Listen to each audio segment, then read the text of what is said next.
आपकी एक्सरसाइज भी आज कंप्लीट हो जाएगी। तो यहाँ सबसे पहले क्वेश्चन नंबर 15 के दिया है, मान लीजिए -1 से -1 से असंयुक्त एक अंतराल i दे रखा है। -1 से असंयुक्त अंतराल का मतलब है हमें वास्तविक संख्याओं में से -1 से लेकर के 1 तक के बिंदुओं को हटा देना है। तो -1, 1 से जो भी बिंदु आ रहे हैं उन सभी को छोड़ करके जितने भी मान इस फलन के लिए बचते हैं उस अंतराल i में हमें सिद्ध करके बताना है कि फलन का मान x + 1/x का मान एक वर्गमान फलन होगा।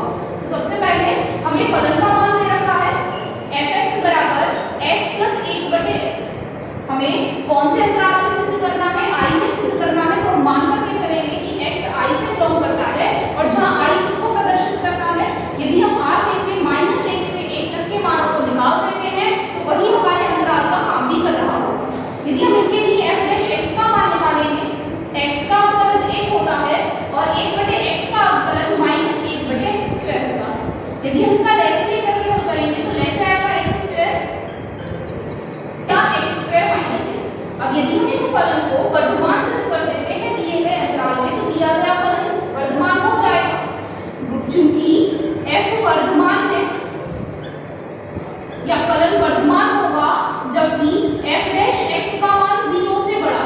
और यदि हम फलन के अवकलज का मान देखेंगे तो x की घात 2 - 1/x की घात 2 का मान 0 से बड़ा होना चाहिए। x की घात 2 तो हमेशा ही 0 से बड़ा होगा, तो हमें कंडीशन चाहिए x² - 1 का मान 0 से बड़ा। यदि हम इनके गुणनखंड कर लें x + 1 गुणा x - 1 का मान 0 से बड़ा होना चाहिए। अब यदि इस मान को आप हल करने की कोशिश करेंगे तो यहाँ पे एक नियम याद कर लेना है कि x - a गुणा x - b का मान यदि 0 से बड़ा है, जहाँ a b से छोटे मान को प्रदर्शित करते हैं, a वाला जो मान है वो b से छोटे वाले मान को यदि प्रदर्शित कर रहा है तो यहाँ से हमें x का मान मिलेगा कि x a से छोटा हो और x का मान b से बड़ा हो। ये दो रिजल्ट आपको यहाँ मिलेंगे। यदि इस मान की तुलना इसके साथ करेंगे तो यहाँ इसे लिख सकते हैं x - a गुणा में x - a बड़ा हो 0 से। यदि मानों की तुलना करेंगे a का मान -1 है और b का मान 1 के बराबर है, तो इसका मतलब है x का मान -1 से छोटा हो, साथ ही x का मान 1 से बड़ा हो तो भी फलन वर्धमान ही होगा। -1 से छोटा है, -1 से छोटा होने का मतलब है -अनंत से लेकर के -1 तक कोई भी मान ले लें। साथ ही हम इनके साथ मानों को रख सकते हैं 1 से बड़ा। तो 1 से बड़ा होने का मतलब है 1 से अनंत तक के मान। तो दिया गया फलन वर्धमान फलन होगा यदि हमारा x का मान इन मानों के बीच में स्थित है। अब यदि आप देखेंगे तो -अनंत से +अनंत तक के मानों में केवल -1 से 1 तक के मान नहीं आ रहे हैं, बाकी सारे मान आ रहे हैं जिन पर दिया गया फलन वर्धमान होगा। इसीलिए हम यहाँ x को बदल करके लिख सकते हैं r -1 से 1 तक के मान, और यही मान आपका i को प्रदर्शित करता है। इसका मतलब है यदि x i से बिलोंग करेगा तो दिया गया फलन वर्धमान होगा। तो हम दूसरे शब्दों में यह भी कह सकते हैं दिया गया फलन दिए गए अंतराल में वर्धमान होगा। ये आपको सिद्ध भी करके बताना था कि दिए गए अंतराल में यह फलन वर्धमान होगा। तो हमने x के वही मान उन्हें निकाल करके बताए हैं। वर्धमान में हमारे वही अंतराल आ रहे हैं जो अंतराल उन्होंने हमें क्वेश्चन में दे रखा है। बात करें नेक्स्ट क्वेश्चन की। नेक्स्ट क्वेश्चन में क्या करना है? क्वेश्चन नंबर 16 में दिया है, सिद्ध कीजिए कि फलन f(x) = log sin x, जहां 0 से π/2 में फलन को वर्धमान सिद्ध करना है और π/2 से π में फलन को ह्रासमान सिद्ध करके बताना है। सबसे पहले फलन का मान लिख करके चलें। हमें f(x) का मान दिया है log sin x। यदि हम इनका अवकलज ज्ञात कर लेते हैं तो f'(x) का मान log x का अवकलज होता है 1/x के बराबर, इसीलिए log sin x का अवकलज होगा 1/sin x। साथ ही sin x का अवकलज और लिखेंगे तो sin x का अवकलज बराबर होता है cos x के। अब cos x/sin x तो cot x के बराबर होता है। इस तरीके से हमें f'(x) का मान प्राप्त हुआ cot x के बराबर। अब हमें पहली बार में 0 से π/2 में इस फलन को वर्धमान सिद्ध करना है। तो हमें चेक करना है कि 0 से π/2 में यह मान 0 से बड़ा होता है या नहीं होता है। cot x 0 से π/2 का मतलब है प्रथम चतुर्थांश, और प्रथम चतुर्थांश में तो सभी धनात्मक होते हैं। इसका मतलब है cot x का मान भी 0 से बड़ा ही होगा। इसीलिए हमने यही लिख करके बताएंगे, क्योंकि 0 से π/2 में cot x का मान तो 0 से बड़ा ही होगा, धनात्मक होगा, सभी मान धनात्मक ही होते हैं। और cot x प्रदर्शित कर रहे हैं f'(x) को, यानी कि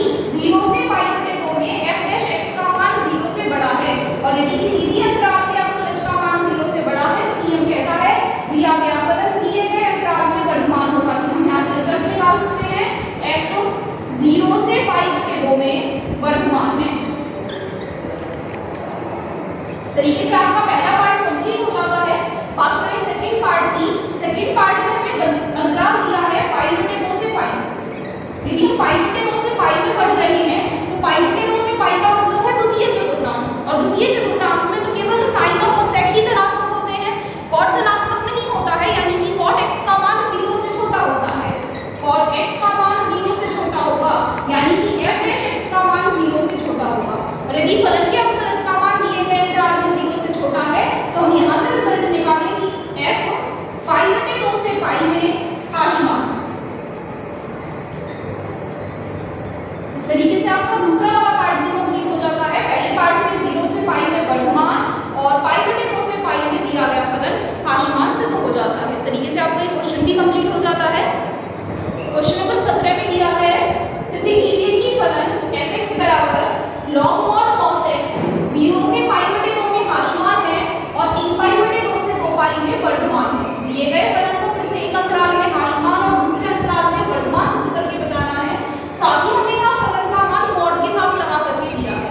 यदि हम पहले अंतराल में लिखेंगे 0 से π/2 में, यानी कि पहले चतुर्थांश में, तो पहले चतुर्थांश में तो cos x धनात्मक ही होता है, इसीलिए हम mod x को x के बराबर ही रख सकते हैं, क्योंकि धनात्मक मानों के लिए mod x का मान x के बराबर ही होगा। साथ ही बात करें दूसरे अंतराल की, 3π/2 से लेकर के 2π में, यह आपको चौथे चतुर्थांश का मान बताता है। फिर से चतुर्थ चतुर्थांश में भी cos थीटा का मान धनात्मक ही होता है, और जब मान धनात्मक है तो फिर से हम mod x को x से ही परिवर्तन करके बता सकते हैं।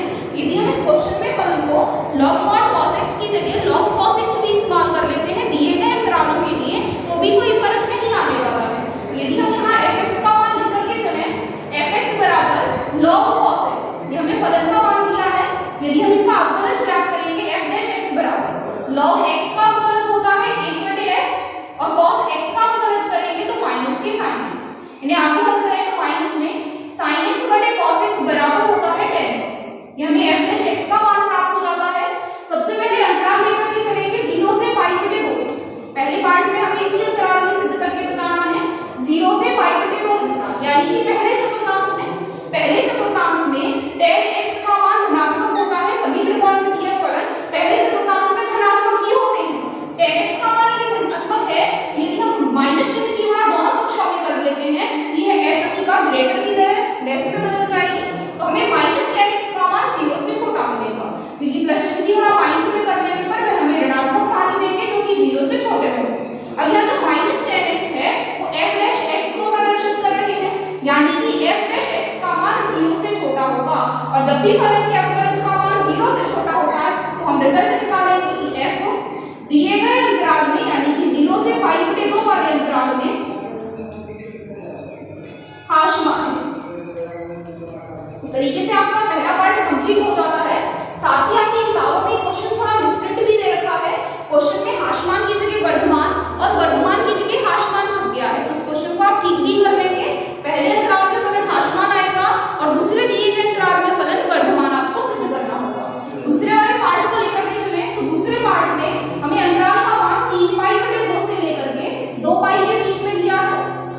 इस अंतराल में यदि आप जांच करेंगे तो ये चतुर्थ चतुर्थांश को प्रदर्शित करते हैं, और चौथे चतुर्थांश में तो tan x का मान ऋणात्मक होता है, यानी कि tan x का मान 0 से छोटा होता है। फिर से यदि हम दोनों पक्षों में माइनस चिन्ह की गुणा कर लें तो यह असंख्यता बदल जाएगी, ग्रेटर में बदल जाएगी, यानी कि माइनस tan x का मान 0 से बड़ा होगा। और माइनस tan x किसे प्रदर्शित कर रहे हैं, f' को प्रदर्शित कर रहे हैं। तो यहाँ से हमें मिलेगा कि f' का मान 0 से बड़ा है, और जब भी फलन के अवकलज का मान 0 से बड़ा होता है दिए गए अंतराल में, तो दिया गया फलन दिए गए अंतराल में एक वर्धमान फलन होगा। इसमें रिजल्ट निकालेंगे f 3π/2 से 2π में वर्धमान। तरीके से आपका ये क्वेश्चन भी कंप्लीट हो जाता है, केवल यही काम आपको यहाँ करके बताना था। क्वेश्चन नंबर 18 में दिया है, सिद्ध कीजिए कि R में दिया गया फलन fx बराबर x की घात 3 माइनस 3x की घात 2 प्लस 3x माइनस 10 एक वर्धमान फलन है। हमें सभी वास्तविक संख्याओं के लिए दिए गए फलन को वर्धमान सिद्ध करके बताना है। यदि हम फलन के मान को लिख करके चलें तो fx बराबर दिया है x की घात 3 माइनस 3x की घात 2 प्लस 3x माइनस 100। यदि हम इनका अवकलज ज्ञात कर लें, क्योंकि x का मान रियल नंबर से बिलोंग करता है, बहुपदीय फलन है, सतत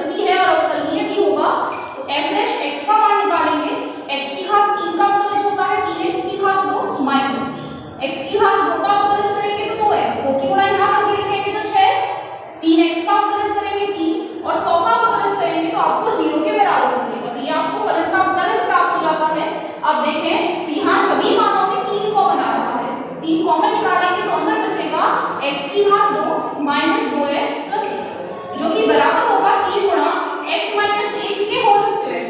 यह पूर्ण वर्ग के रूप में व्यवस्थित किया जा सकता है और व्यवस्थित करने पर यह आपको x माइनस 1 होल स्क्वायर के बराबर मिलेगा।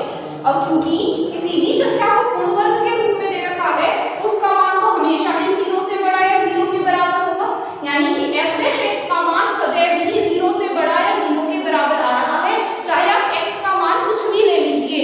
कोई भी अंतराल हमें r में यहाँ बट करके नहीं मिल रहे हैं, सभी वास्तविक संख्याओं के लिए फलन का मान 0 से बड़ा ही मिल रहा है। और जब सभी मानों के लिए अवकलज 0 से बड़ा है तो इसका मतलब है f r में वर्धमान फलन है। इंक्रीजिंग फंक्शन की तरह यह फलन काम कर रहा होगा, जैसे जैसे आप x का मान बढ़ा रहे होंगे वैसे वैसे फलन का मान भी आपको बढ़ते हुए मिल रहा होगा। इसमें लास्ट क्वेश्चन और बच रहा है, क्वेश्चन नंबर 19, उसे भी समझ लें। उसमें क्या दिया गया है, क्वेश्चन नंबर 19 में दिया है निम्नलिखित में से किस अंतराल में y बराबर x की घात 2 e की घात माइनस x वर्धमान है। ऑप्शनल क्वेश्चन दे रखा है, 4 विकल्प आपको यहाँ दिए गए हैं, आपको चेक करना है कि कौन सा विकल्प ठीक होगा, कौन से अंतराल में दिया गया फलन वर्धमान होगा। तो हम अपनी तरफ से अपना एक आंसर निकालेंगे कि वर्धमान के लिए कौन सा अंतराल हमें ठीक मिल रहा है, फिर जो विकल्प में हमें ठीक मिल जाएगा उसी को हम ठीक बताएंगे। इसके बाद सबसे पहले y का मान लेकर के चले तो y का मान x की घात 2 गुणा e की घात माइनस x के बराबर दिया है। यदि इसका अवकलज हम निकाल करके बताएं तो dy बटे dx का मान, तो फर्स्ट सेकंड के मल्टीप्लाई वाले नियम से हम इसे हल करेंगे। नियम कहता है पहला ऐसे का ऐसा, दूसरे का अवकलज e की घात माइनस x का अवकलज करेंगे e की घात माइनस x और माइनस x का अवकलज करेंगे तो माइनस का x, बीच में प्लस होता है। अगली बार में पहले वाले फलन का अवकलज करेंगे और दूसरे वाले को ऐसे का ऐसा ही लिखेंगे। आप देखें क्या इन सभी में कुछ कॉमन आ रहा है, तो e की घात माइनस x दोनों जगह है और यहाँ पर x भी कॉमन आ सकता है। x e की घात माइनस x कॉमन ले लेने पर e की घात माइनस x कॉमन आया और x कॉमन आया तो माइनस के x यहाँ बच रहे होंगे, यहाँ से x e की घात माइनस x कॉमन लेने पर प्लस के 2 बच रहे होंगे। तो हम लिख सकते हैं x, इसको बदल करके 2 माइनस x गुणा में e की घात माइनस x, ये हमें अवकलज का मान प्राप्त हो जाता है। अब यदि हमें वर्धमान के लिए चेक करना है फलन का अंतराल क्या होगा, तो हम इस मान को 0 से बड़ा रख करके चलेंगे। dy बटे dx का मान 0 से बड़ा रख करके चलेंगे और x का मान में हल करके बताएंगे कि x के किस मान के लिए दिया गया फलन वर्धमान होगा। तो सबसे पहले शुरुआत कर लें वर्धमान के लिए। dy बटे dx का मान 0 से बड़ा होता है और dy बटे dx का मान हमें प्राप्त हुआ है x गुणा 2 माइनस x गुणा e की घात माइनस x बड़ा होगा 0 से। अब e की घात माइनस x वाला जो मान है वह तो हमेशा ही धनात्मक होता है, तो इसके धनात्मक होने से यहाँ पर कोई भी फर्क नहीं पड़ रहा होगा, तो यह मान धनात्मक है, इसे हम हटा सकते हैं, 0 में पहुंचा सकते हैं। यह मान 0 से बड़ा होगा तो दिया गया पूरा का पूरा मान धनात्मक ही हो जाएगा। हम इसे बदल करके माइनस चिन्ह कॉमन निकालें, तो माइनस चिन्ह कॉमन निकालेंगे तो x माइनस 2 और माइनस चिन्ह का पक्षांतर उस तरफ करेंगे तो यह x हमें बदल जाएगी और 0 से छोटा है ऐसा मान हमें दे रही होगी। फिर से हम x को बदल करके x माइनस 0 और x माइनस 2 छोटा है 0 से ऐसा लिख सकते हैं। फिर से यहाँ पे नियम पढ़ लेना है कि x माइनस a गुणा x माइनस b का मान यदि 0 से छोटा है, जहाँ a का मान b से छोटा व्यक्त किया जा रहा है, तो इसके लिए जो हमें हल करके आंसर मिलेगा वह x का मान a से बड़ा हो और b से छोटा हो ऐसा प्राप्त होता है। यह नियम यदि आप यहाँ से तुलना करेंगे, a का मान 0 है और b का मान 2 के बराबर है, तो इसीलिए हमें यहाँ से x का मान निकल के मिलेगा 0 से बड़ा और 2 से छोटा, यानी कि x का मान बिलोंग करना चाहिए 0 से 2 तक के अंतराल में। यदि आपका मान इस अंतराल में दे रखा होगा तो दिया गया फलन वर्धमान होगा, बाकी अन्य किसी मान के लिए दिया गया फलन वर्धमान नहीं होगा। तो यदि आप इसे चेक करेंगे अपनी बुक्स में तो ये ऑप्शन नंबर डी में आपको दे रखा है 0 से 2, तो इसीलिए इस क्वेश्चन के लिए आपका ऑप्शन नंबर डी ही करेक्ट होगा। इस तरीके से आपका क्वेश्चन भी कंप्लीट हो जाता है और आपकी एक्सरसाइज भी कंप्लीट हो जाती है। तो अपनी आज की इस वीडियो में